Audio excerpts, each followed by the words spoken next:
it is good when you see a cabinet making decision based on science and data.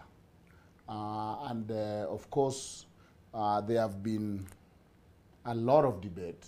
I have been involved in this debate for the last 10 years on GMOs. And of course, you know that the president himself is a scientist. I think having a PhD in zoology, that is a scientist, probably better than us social researchers.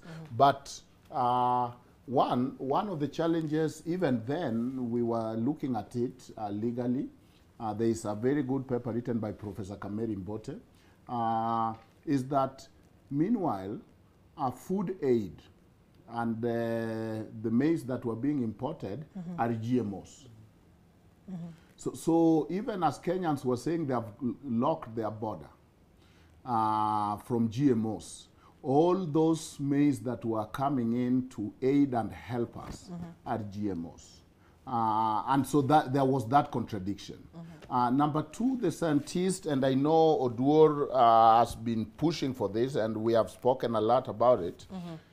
They are looking at fellow scientists able to code and register unique plants so that they are protected under the not copyright, but for intellectual. Not intellectual, yeah, part of intellectual property. So, you know, we know Monsanto have patented many seeds. So, the Kenyan scientists could not patent anything because for you to patent it, you must remove it from the natural status and add some innovation. So they were looking at their colleagues across the globe, rushing and patenting. And so even as Kenya had put a stop on GMO, what Monsanto will do is to go to US, patent it there, then it is still protected under RIPO because Kenya is a member of the international intellectual property. So even if it wasn't patented here, because you don't believe in GMO, but once it is registered in any country, and because you are a member of WTO, you must then protect that patent. So the scientists were looking at their colleagues in other countries. It's a rush, a very mad rush, to patent different seeds, and then the indigenous Kenya seeds are not being patented, and they are seeing people coming from America and wherever and patenting them other places and registering them. And you know, once they register it, it now belongs to them. That when you are to use them, you must pay them royalty and all that. So look at the rising population.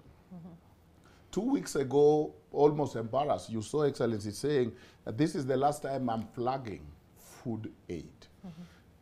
We are not food sufficient. We cannot feed ourselves. We are seeing what GMO have done in Uganda and how it has given them, there is food in Uganda. They come across border and we consume them, even though in books. So for the 10 years we have been hypocrites. The books have said no GMO, but all the aid and most of the food coming through Kenya, not most, but a good number, have been GMO, and we consume them, and we are okay.